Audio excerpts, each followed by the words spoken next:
Israel and Hamas agreed on Wednesday to the first phase of U.S. President Donald Trump's plan for Gaza, sparking celebrations by Palestinians in the coastal enclave in the early hours of Thursday morning.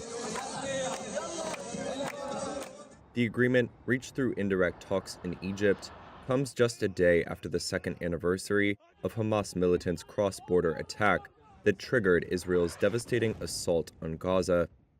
Trump said on Truth Social that the sign-off by Hamas and Israel on the first phase of the plan meant that, quote, all of the hostages will be released very soon, and Israel will withdraw their troops to an agreed-upon line. Hamas confirmed it had reached an agreement to end the war, saying the deal includes an Israeli withdrawal from the enclave and a hostage prisoner exchange. Israeli officials believe that of the 48 hostages held by Hamas, 20 are still alive. A Hamas source said the living hostages would be handed over within 72 hours of the Israeli government approving the deal. An Israeli government spokesperson said the hostage release was expected to begin on Saturday. The accord, if fully implemented, would bring the two sides closer than any previous effort to halt a war that had evolved into a regional conflict, deepened Israel's international isolation, and reshaped the Middle East.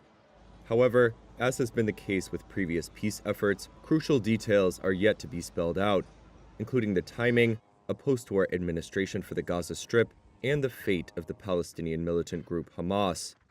Two sources familiar with the talks confirmed that sticking points included the mechanism for the Israeli withdrawal, with Hamas seeking a clear timeline linked to the release of hostages and guarantees of a complete pullout by Israeli forces.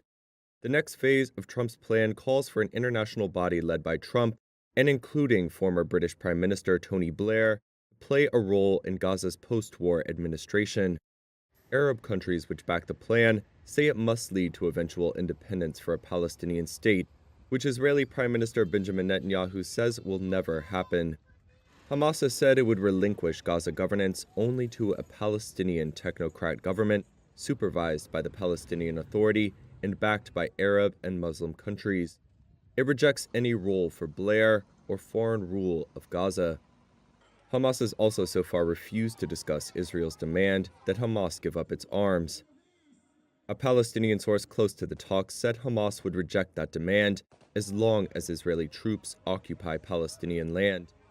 Earlier on Wednesday, Trump said that he may travel to Egypt this weekend, possibly leaving as soon as Saturday.